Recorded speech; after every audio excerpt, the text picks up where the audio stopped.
This is the Action Movie Guys podcast, bringing you action movie reviews from across the decades, plus box office numbers and insight like never before. And now, your hosts of the Action Movie Guys podcast, Alex and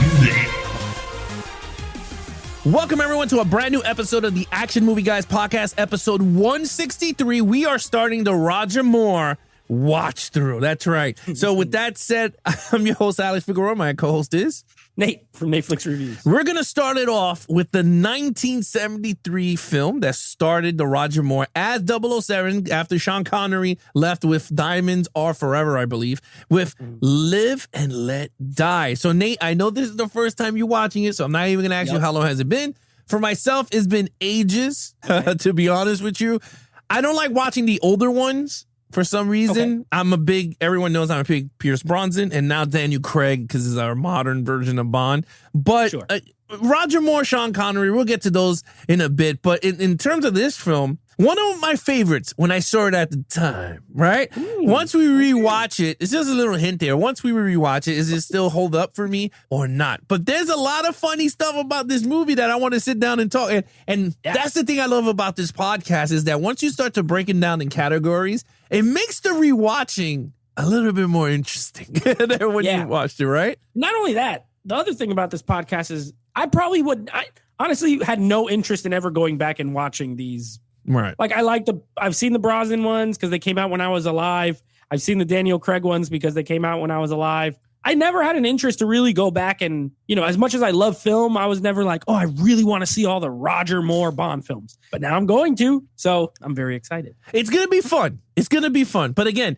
for those of you out there, we have a little agenda here. We're going to go right to the Rotten Tomato scores. Right from there, we're going to go right into actual movie reviews because I'm dying to see what Nate's thoughts on this movie. This is his first time watching all these movies, so it's actually going to be pretty fun listening to his thoughts. So with that said, let's listen to what the critics and audience have to say about Live and Let Die from 1973. Nate. Live and Let Die. So this one is, they're almost identical, the two numbers. This has a 65% critic score and a 64% audience score. So they are only 1% difference. It seems like a slight majority enjoy the movie. That's it. That's what that means. 65% of people who are critics liked it, and 65% of the audience reviews that put it in Rotten Tomatoes liked it. So not bad. Not like amazing, but not bad. It's positive. Well, you got to think about it. This is his first movie wearing the suit. So sometime, again, we didn't live through the era of Sean Connery, George LeBiz, so we really don't know the switching of the suits. What was the press like at that time? Now, also though, comparing this like when we finished Connery, each one's first one. Yeah, I got some things to say about this one as far as a first one compared to Brosnan and Craig, which we did. Well, that's one show I would like to do. I don't know if we should do it as a podcast. I think maybe we should do it as a live show. Is bring up each of the first Bond movies since you've seen them now for the first time. It's actually going to be pretty interesting to sit down and actually break down each of those films and their iconic roles as James Bond. So with that said, let's get right into the actual movie review of Live and Let Die from 1973. But let's start it off first with the opening title. So this is a new topic that we bring in, a new category, is opening sequence, meaning the music and the video sequence that's right behind it. So Nate, take it away. So when we get to the Bond films, they have a staple, cold open, opening credits, titles, movie, opening titles here. Okay, so it's the song. Of course, these songs are pretty much, not always, but 85% of the time they are the name of the movie. So Live and Let Die is the name of the song, performed by Paul McCartney and the band Wings. Yep. Okay. This song is pretty good. Now, it's pretty good. I don't like the slow parts. I don't like the change of pace. It's like kind of drastic. But that being said, it's very iconic. I've never seen this movie in my life, and I've heard this song before. So I will, you have to give it credit for that. So as far as the song goes, I think, Paul McCartney is a good choice. He's a Beatle. He's British. There's a Bond movie. It works. But I love the big, like, kind of, I know it's a band playing, but it's almost like this big orchestral sounding. That part, it's awesome. It gets you really hyped to watch the movie, to be honest. I give the song a 5. The credits, actually, when you're watching them, I'm like, what the hell is happening? There's like freaking skulls and fire, and there's like chicks. I mean, which is kind of all the same, but it's a lot darker, kind of like voodoo-ish. And then it looks like what's this guy, Kamala from WWF back in the 80s? Like Kamala pops up in there, like the Ugandan giant. I'm like, what is happening? And then when you watch the movie in retrospect, the credits actually are really tie to the movie. Yeah. I'm gonna give this opening a 5. I think the whole opening, the visuals tie to the movie, and the song is actually really good and memorable. It's very memorable. There's no way once you hear it, it will be in your head. And they tie the music into the movie, which I like. So I give it a 5. Yeah, I kind of agree with you. This movie was this song by Paul McCartney, Live and Let Die, was remade by Guns N' Roses. Ooh. And it is amazing. I'm gonna be honest with you. But it's actually really good. It's a really good song. I agree. The song is amazing. See, one thing 007 franchise does very well is that they get some really good artists to sing their opening titles. And this, again, Sir Paul McCartney and the Wings. So I was like, okay, this is cool. The song is awesome. Very aged for the 70s, so it worked out. Now, a song itself, a 5. I agree with you. It is awesome. Now, the opening title sequence of the black, of all the color sequence and all the hands doing the, I know you're living, know you're living. Yeah. So I thought it worked very well. And one thing I always, told you was that each opening is always going to mimic the theme of the movie. So when you watch Casino Royale, it was all cards and Bond shooting aces at people, hearts getting broken. Same thing with the Skyfall. You see him falling, and it goes right into what the movie is. So it goes very well. And you're right. The opening scene, does it look cheesy and crappy? Yeah, but it's 70s. But it doesn't matter, though. Does it tell you what you're about to sit down and enjoy? It does. It does it very well. And I thought it was way better than Quantum of Solace, which I think the song sucked for Quantum of Solace, and I didn't like the visuals for Quantum of Solace. So with that, I agree with you. I gave that another 5 across the board. All right, so now let's get right to the actual review. Sir, Roger Moore as, for the first time, 007 James Bond. All right. Now, again, never seen Roger Moore in a James Bond movie. I've seen Roger Moore in other stuff. And I was like, I just don't see it. I don't see this guy being James Bond. I don't see it. He looks like my dad. Not my dad, but you know what I mean? He looks like some guy's dad. Like he's very, I don't know. He looks older than however he is. However old he was, he looks older. So I'm like, I don't know. But watching it in this movie, I don't know how this is going to turn out. But this first one is good. I mean, he's got the charm. I think he's got the charm down. Yeah. He talks a lot less than some other Bonds. You know what I mean? Like he's a little more, not that Bond is such a talkative character, but he talks a little bit less. He's a little more stoic, although this one is kind of humorous. So he has some he talks a lot of one-liners in this movie. Yep. Like half of his dialogue is like one-liners after something crazy happens. But I thought he delivered it well. He's very British.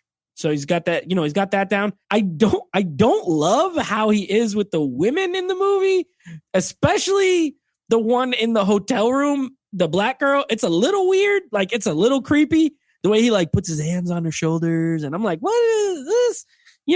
And it's not even like watching it through a modern lens. Like just even at the time, it was a little weird. But other than her, the rest of them, it wasn't too bad. But the point is, I bought it for the most part. Besides that scene, how is he in the action? That's where I really I'm like, I don't know about this. I do not know about this guy in these action scenes. I guess he does okay, but I guess also that there's a lot of body doubles, and when it is him, kind of goes slow. He does, Now this is older. I do watch this. This is a lot of karate chop and kick and stuff. I'm gonna give him a 4. I thought he was good. I did not think he's a bad. Well, in this movie, he's not a bad James Bond. He doesn't have the the aggression of a Daniel Craig, and he doesn't have the smoothness of Pierce Brosnan. But he's not far off from the Brosnan. He's more of a Brosnan style, in my opinion. And he's not as good, but he's not way below. So I give him a 4. Yeah, I agree with you. I gave him a 4 myself. I didn't give him a 5 because rewatching it, does he look like Bond? Yes, he does. He's a really good looking dude. I was like, okay. He's a handsome guy, When you see him, you go, wow, he's handsome. His British accent is awesome. I think out of all the Bonds, he has he's like the most deepest British accent known to me. Like he fits it, right? Because Sean Connery's Scottish. So and Brosnan's Irish. Yeah, he's Irish. So he's faking it. This dude is like the most legit British accent you're going to get as a Bond, right? Yeah. Oh, and then Daniel Craig, but I think he's faking it too, right? He's not British. Maybe. I don't believe Dalton's was good, though. Dalton was good. Very theatrical. Yeah, but this one felt natural British. Yeah. So, and it worked. You're right. The script wise, did it land with me in terms of his here and there? I mean, wait till you see Sean Connery. If you have problems with how he treats the women in this one, wait till you see that one, because it's 10 times worse. You're going to be like, I don't like this. I do enjoy him. He has a charm to him. You're right. Pierce Brosnan was just straight sexy. Like, I would have slept with him. Like, you know what? But he has... Yeah, but this one, he has the charm. He has charisma. He has you're right. He has all the tons of one-liners. And to me, that's where it hurts me a lot. It's just, you're going to see, he has a lot of one-liners, and I think you're going to get tired of him the more you keep watching him. But for me, first outing as 007 worked out great. To me, it was a perfect number one for me. So 4 across the board. Main villain, Mr. Big, and Kananga. Yaphet Kotto. Now, I'll be honest. When I'm scoring this movie, I'm watching this movie. I'm sitting in my where did I watch this? I watched this in my room. I'm sitting in my bed watching this movie, and I'm watching it with the podcast in mind. I mean, I can watch a movie and enjoy, and I can also have the critical. And I'm liking Roger Moore. You know what else I'm liking? I'm liking this Kananga character. I like him. I like him. Now, when he's Mr. Big, I hate the way he looks. He looks horrifying. He looks fake, like mask that they put on him with the makeup and the eyebrows, and they look wet. I'm like, something's wrong with him. And I didn't realize the first time they showed him that it was just him with prosthetics. I was like, that guy's ugly. What is wrong with that guy? So when they show him later and he peels it off, I was happy, because I was like, okay, at least it's not a real guy that looks like that. Yaphet Kotto's great. I just like him as an actor. He was into something we did Thomas Crown Affair not that long ago on the live show, and he was in that in a little role. He's in everyone knows him from Alien mostly. He's one of those actors in those movies. He seems like just like a regular guy, but he does a good job playing like a larger than life villain, but he has this calmness to him. You know, like he doesn't yell, he doesn't scream. He talks pretty calmly. This movie, it got to have some of the best henchmen I've seen so far in any of the Bond movies. It does. It does. You got the guy with the metal claw. I love that guy. It's hilarious how at the end when James Bond snips the little string, all of a sudden his arm don't work no more. And his name is Teehee. Teehee's my guy. I mean, look, Teehee is my guy. You got the big guy who comes out of the grave. He just has like his face painted, and he's sometimes a robot and sometimes a person, I guess. I don't know. That's the guy I said looked like he looked like Kamala. He's on the train laughing at the end. He's just sitting on the front. He's Jeffrey Holder. Yeah, and then you have the guy who can't talk. He like whispers. He's like, your drinks. The big dude. The one who sits on the couch. His name is Whisper. Whisper. There you go. Whisper's my guy, because Whisper is like, I feel so bad for him. He can't talk good. And then also he gets on that couch that inflates and explodes. Oh, my God. His name is Earl Jolly Brown. Earl Jolly Brown. These are my guys. Teehee, Whisper, Kananga. I love them all. I'm going to be honest. Yeah, I thought he was great. Now, his plot, this is a Bond movie, so they always have these big... His plot is not so much to take over the world. His plot is to give free heroin to all these areas where there's already all these, like... they don't say mafia, but you could tell the way they talk. They're kind of talking about, like, the mafia areas, the families and all that kind of stuff. Put it in there. Get everybody hooked on it, move in and take all the money from these areas. He wants to get really rich. Now, I loved him. I thought he was great. He wasn't too over the top. I'm saving something that happens to him for later in the movie or later in our review. But I enjoyed him. I actually thought he was great. And his henchmen elevate him to me. Like, it makes him even better. I'm going to give him a 5. I really liked him. Nice.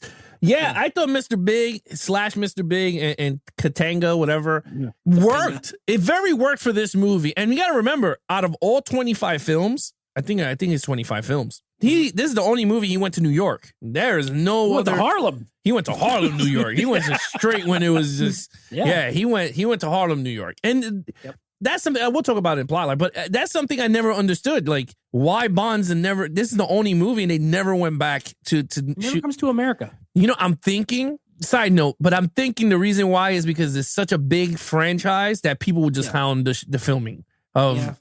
You know what I mean? And plus, it's such a worldwide movie that they just go everywhere. He go to America for 5 minutes. It's good enough. They're not worried about the Americans. I think. Imagine if Daniel Craig was shooting in New York. How much people will be in the streets yelling while filming a car chase scene? And you can't even do that anyway. Watch when you see Manhattan. You can't do a car chase scene in Manhattan. No, yeah, exactly. It's so packed. But anyway, I liked him a lot. You're right. The Henchmen are awesome. They get some good ones down the line. But this one is really, really good. I love the Voodoo Man. He's a and then he gets shot and he's just like a robot or something. He's good. Know what he is. Yeah, and it was pretty cool. There's a lot of funny things with the movie, but it's funny because he was driving in the beginning of the FDR with Whisper on the other side. He sees him, and then he sees him as the waiter in bringing him the bottle. I'm like, Bond, are you like... And he's in the hotel when he goes to that island, and he still doesn't recognize him. I'm like, you've seen this guy 3 times already. What the heck? And he can't even talk. I give him a 5. I agree. He's really good. He did fight Bond. Yeah, he had his henchmen. He controlled them. He had a good plot line, to be really honest. He had a good mastermind effect going there. And he was good. It wasn't like he was a horrible actor. I mean, we're going to get down the line to some good ones. But he's good. He's good. So I gave him a 5. You gave him a 5. Okay, action scenes. Well, we're going to come down a bit but the rest of the way. For me, we're going to come down a bit the rest of the way for me. Sure. The action's okay. The action in this movie consists of light fighting. I call it light fighting, you know? Sure. Yeah. Judo chop. Yeah. Judo chop. Yeah. It's Austin Powers. This is like Austin Powers fighting. Judo chop. It consists of that and car chases, but like car chases in alternate vehicles. So you have a car chase with cars. Then you have a car chase with an airplane, but it's not a plane chase. It's a car chase because he never flies. He drives around in a plane. And then you have a boat chase. Now, we watched another movie that has an amazing boat chase. This would have been The World Is Not Enough. Amazing, right? Remember? This boat chase. It would have been good if it was 9 minutes shorter. It goes on for so long. It goes on for so long that it becomes no longer interesting. It's like, oh my God, can someone just catch somebody? Then you got guys in the cars and on the boats. And I got stuff to say about this sequence later. But anyway, the action's okay. It's not really that great. I give it a 3, honestly. It's like I said, it's a couple car chases. You got a couple of hand-to-hand judo chops and like 1 or 2 gunshots, you know, but it's nothing. One of the gunshots comes from a robot, like tiki head thing, you know. This is very early 70s, not too crazy action. It was fine. It exists, but it's not great. 3. You know, to be honest with you, it's not a 5. Okay, it's a 4. And the only reason why I say a 4 because it had great stunts, practical stunts, not CGI stunts, and I enjoyed the stunts. I agree. The damn boat scene was mad long, and I said, "Holy hell!" And I'm here with the baby, and I'm like, "Yo, this is long." Long, like the dude. But there was some cool sequences though when the bad guys jumped off the pond into the boat into the pool, and then he ran and jumped on the other boat, switched boats. Like that was cool sequence. But then we gave it a 4, and I said, "Oh my God, there's one character, my man J.W. Pepper." Oh my God, I can't wait to talk about this guy. Oh, that's my dude, J.W. Pepper. All right. I'll command you to I'm commandeering this vehicle by the laws that has allowed me in the state of Louisiana. I'm like, oh my God, shut up, get in. Yeah. My name is J.W. Pepper. Nobody gets away from J.W. Pepper. Oh my God, he's a Secret Service agent. Like that had me on the floor. Look, that character was funny. But is this the last time we ever get to see J.W. Pepper? I don't know. I don't know. I don't like the way you said that. I don't know, Nate. You must see JW. Oh, Lord. I'm trading in this box set. I'm trading it in. No, but in terms of the action, look, I gave it a 4. The stunts were amazing, to be honest. And for that day, 1973, very good. The boat scene, very stretched out. But the cars and the fighting, I like the beginning assassinations were pretty cool in the beginning, to be honest with you. Kind of funny, the guy with the ear thing. And then he went, yeah. Yeah, that was funny. But my favorite one was the funeral in New Orleans. They're like, whose funeral is it? Yours. Yeah. And then one stab. And then the casket picked them up in 2 seconds. And then all of a sudden they just started playing. But anyway, I thought all that stuff was like pretty cool. I like that stuff. So again, I gave it a 4. I thought it was great. All right, storyline. I didn't like it. Now, I know I said I liked the villain, and I did. And I liked the villain's overall plan. I thought that was good. But this I was constantly, I was laughing. And it's intentional. Like, the movie is trying to be funny. So at least it's not like you can say, well, they were trying to be serious and then it was goofy. I mean, it is still goofy, but it was attempting humor most of the time. But I was like, this storyline is so stupid. You got like, it's kind of confusing. It takes a while. I hate when movies take a really long time to really like get to what is happening. And it takes a while for you to get to Kananga's like overall plan. It takes a really long time to even figure. I'm like, what is he doing? He killed some people got assassinated. James Bond is coming to like investigate it. That's it. That's all you get. And then like stuff happens for an hour and 20 minutes. And then you get Kananga's plan. You got a girl who, oh, by the way, Jane Seymour, young Jane Seymour in this, gorgeous. I mean, Dr. Quinn, medicine woman, she was looking great back in the early 70s. Woof. Gorgeous. Yeah, gorgeous. You got her, she reads tarot cards. I'm like, what is this? And then when they made up this island. It's called San Miguel or San Maurice or whatever it is, something like that. And, it's Jamaica, by the way, but it's almost like a Haiti type country. And then it's like, do they really have like voodoo powers? Do they not have voodoo powers? What are they doing? And it was a little messy to me. I didn't like it. I thought overall the storyline is one of the weakest parts of this movie because I think the performance of the lead is good. I think the villain is good.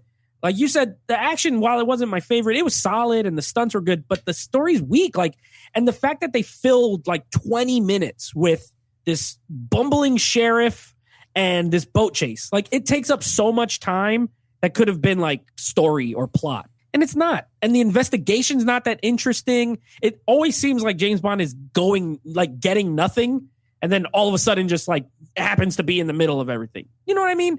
And I don't know. I didn't love it. I gave it a 2. I honestly didn't think it was that good personally, but that doesn't mean I didn't have fun watching it. I just didn't think it was very strong. Yeah, it's funny. I gave the storyline a 3. I thought it was good enough to entertain me. But you're right.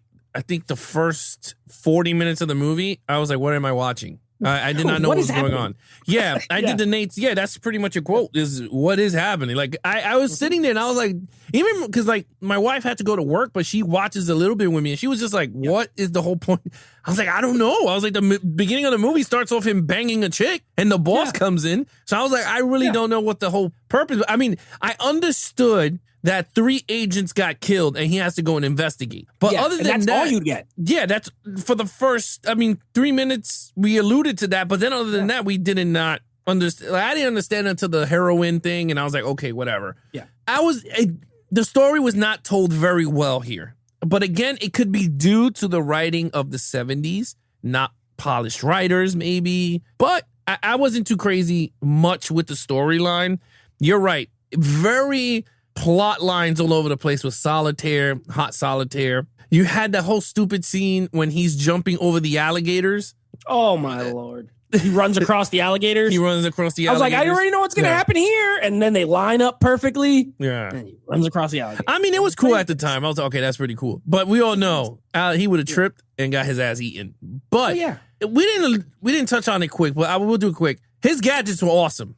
He had a saw, a Rolex. His Rolex turned into a saw, and I was like, that's cool. It turned into a magnetic. a magnet. And I was like, oh, that's pretty cool. We don't get the car. We didn't get no gadgets in the car in this one. Nothing else, but I think that was it. It was just the watch. You just had a watch, a Swiss Army watch that does a lot of like high-tech things. Which happens in all of them. In all the movies, he has a high-tech. Something happens. No Q in this, right? I didn't see Q. No Q. There's M. Moneypenny. And Moneypenny. That's it. Yeah. And she's the one that gave him the watch in the beginning. She goes, Q helped you, upgraded Felix your watch. Leiter. And Felix Leiter. Yeah. As far as like the staple, character. Yeah, it's Felix Leiter. He's like, it's a brother from Langley. I'll bleed chips, man. That's another thing. I'm like, well, he's helping him, but what is he helping him do there? What are they doing? I don't know. Yeah, well, Felix Leiter, and when you're seeing Felix Leiter now, they're just best friends. Yeah. And when he needs him, he knows Bond would deliver. He'll go after him. But again, storyline, I gave it a 3. I think it was good enough for you to sit down and enjoy the movie. That's pretty much the score. I gave it a 3. They gave it a 2 overall. All right, overall. So I've been waiting to lump this in as far as the cold open. I know you like the funeral part. I think this is one of the worst cold opens I've seen so far. Yeah. Out of all the Bond movies, like what is this? 3 random people who you will never get to know or need to know die, and the opening credits start. And I'm like, what? And they all die in very different ways. You get the guy who gets a thing plugged into his headphones, and I guess his eardrums exploded and he died. Yeah. I don't know. It's weird. And then you get a guy who gets I did like the funeral one. That was the best one. Yeah. The guy's just standing there. There's a whole procession, but it seems very elaborate to just stab somebody and have this whole thing going on. But whatever. The coffin trick was pretty cool. And then the last guy gets bit by a snake. And then the movie starts. It's like, what?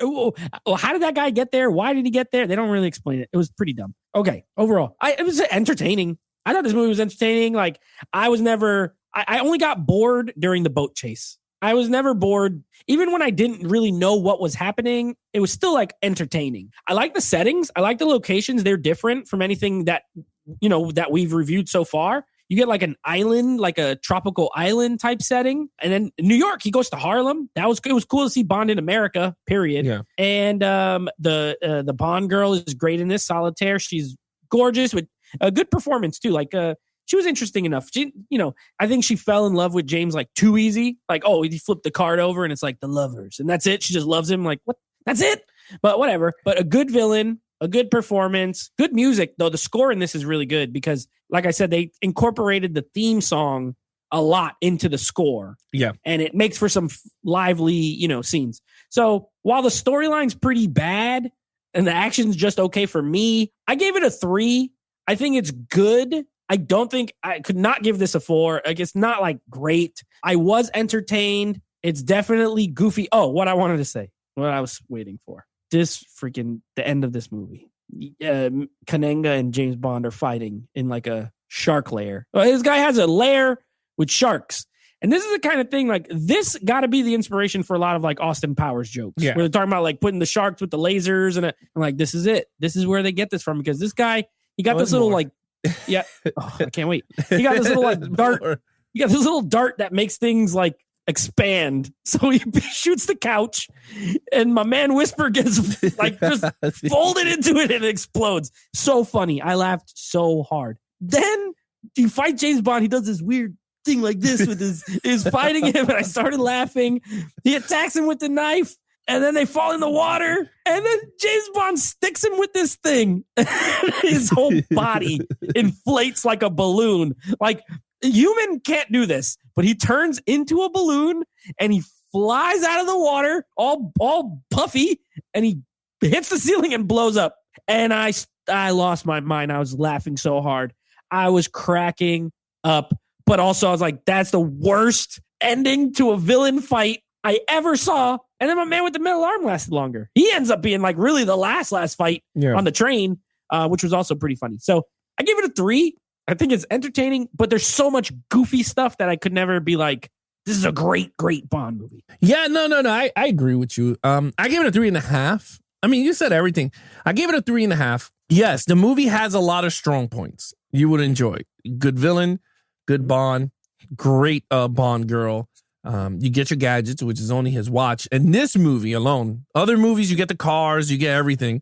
but like they're starting it off slow. So they gave you the watch. You get scenery, like you said, but it does lack in a lot of other stuff. I just felt like the storyline was not told very well, honestly. I felt like the villains at times were kind of cartoony, to be honest with you. And then you had some, like, you could have cut this movie down by a lot if it wasn't for the chase scenes, the stupid alligator jump, him destroying the heroin plant, which I was like, okay, this is cool, but that building was not like the manufacturing area for heroin. It was, I mean, I understand it was the lab. He was blowing up the lab, but because that's what developed into the boat chase. And I was like, oh God. Yeah. It just everything takes so long to build up. It took so long. Yeah. I agree. And honestly, is it great? No, it's not a great movie, but it was fun. It was a good entry to Roger Moore. I enjoyed it. I liked it. I thought it was a good movie. I gave it a 3.5, like I said. I can't wait for it in 4K. I mean, I can't wait for all of them in 4K. But yeah, 3.5. All right, total points. I would definitely watch this again, by the way. Don't get me wrong. Like, I'm scoring it critically, but I had a good time and I laughed a lot. So I would definitely watch it again. Overall, or total points, a 17 out of a 25 for me. My total points is 18.5 out of 25. Nice. So we were pretty close. Yeah. No, I mean, I'm happy that you like this one. Because I had a good time. Yeah, I mean, I'm telling you, Moonraker. I wouldn't rank it as far as first ones. I wouldn't rank it with GoldenEye or Casino Royale. Yeah. But I probably liked it as much or better than the Dalton one. Like, that one's different, but this one was more this one had more entertainment value to me. So it's not bad. Middle. If you're in the middle, you could do worse. I wouldn't put it. It's probably not last. I think it's better than Dalton's. So I agree. To be honest with you, this was more memorable than Living Daylight. I don't remember. Yeah, because I barely even remember what happens in that movie. To be honest. Yeah, I just remember he's in Africa. Right. I mean, not Africa. He's in Afghanistan. Yeah, and it has that Aha song at the beginning. The Aha song in the beginning. Okay, that's all I remember. With that said, Nate, what's coming up next? Excuse me. All right. So that's that. Now, coming up, we got, of course, we're still going through the decades. We have 2 more decades. We're in the 2000s, and then we have the 2010s. And then we're getting out of the decades business and getting on to other stuff. But it's been fun doing these kind of one-off movies that you guys have picked. With that being said, our next one, a movie that Alex had never seen, The Rundown, starring Dwayne The Rock. This time he was just The Rock still. Sean William Scott, Rosario Dawson, directed by Peter Berg. We're going to be reviewing that. First time watch for Alex. And then our next Bond movie, continuing with Roger Moore. He got 7. So we're going to be doing 7 of these. The next one is The Man with the Golden Gun. So again, you guys know the drill. I ain't never seen none of these. They're all first time watches. Every Bond movie we do from now till the end, well, first time watch. Never seen any of them. So looking forward to that one. Yeah, I mean, that's Christopher Lee. And I think Roger Moore is the only one that did 7 movies. No one else ever topped it. I love Christopher Lee. He's a hammer. He's Dracula. Yeah, you're going to like him. You might like him. That's Mr. Calamanga. I'm interested. He has a midget. He has a midget servant. Oh, no. Yeah, I forgot his name. Oh, what was his name? He goes, there's the plane, boss. Oh, Tattoo, the little guy from, yes. What's that guy's name? The Love Boat. Yeah, I forget his name, but he's he was Tattoo on the Fantasy Island. Yes, so Tattoo, he's the servant, and he goes, Mr. Calamanga. That's how he says it. He goes, okay. I want to watch it now. Yeah, he goes, I'm going to wait, so it could be fresh, but I want to watch it now. You're going to like it. Christopher Lee is like a circus shooter. So he's like a trick shot guy. Okay. And his Golden Gun? He's the Golden Gun. Yeah. So he one shot to kill, and then he pays you to see if you could kill him, and he puts you to this whole maze in his island. You might like it. I think you might like it. To be honest, this is my favorite one. The Golden Gun is the best gun in the GoldenEye game on N64. Well, then you're gonna see why. So. You're gonna see why. He's good with the gun. I'm hype. Yeah, you're gonna like it. And it has Octopussy, the chick that plays Octopussy. You don't know who that is, but you'll see. No idea. I'll show you the characters, and then you go, oh, okay, for later down in the road movies. Okay, so with that said, you guys want to follow us in our social media accounts, please follow Nate over on Instagram at NateFlix Reviews. Check out the podcast with him and his friends called NateFlix Movie Reviews. Anything Geeks and Flicks, head over to youtube.com/Geeks and Flicks for all the video versions of the podcast. If not, head over to our official website at www.geeksandflicks.com. There you have all the podcasts at your disposals, from video to audio. I'm still catching up with the video to catch up with the audio. But other than that, you have everything there for you. You guys have merch, and you have, if you want to join our Patreon to support the channel, and we have a lot of tiers there for you guys. All you got to do is go to www.geeksandflix.com. Other than that, I'm your host, Alex Figueroa, and my co-host is Nate from Netflix Reviews. Be awesome to each other and geek out.